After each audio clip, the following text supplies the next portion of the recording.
श्रीलक्ष्मी श्रीमहालक्ष्मी क्षीरसागर कन्यका उत्तिष्ठ हरिसम्प्रीते भक्तानां भाग्यदायिनी।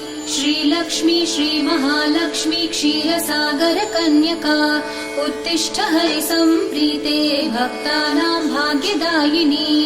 उत्तिष्ठोत्तिष्ठ श्रीलक्ष्मी विष्णुवक्षस्थलालये उत्तिष्ठ करुणापूर्णे लोकानां शुभदायिनी।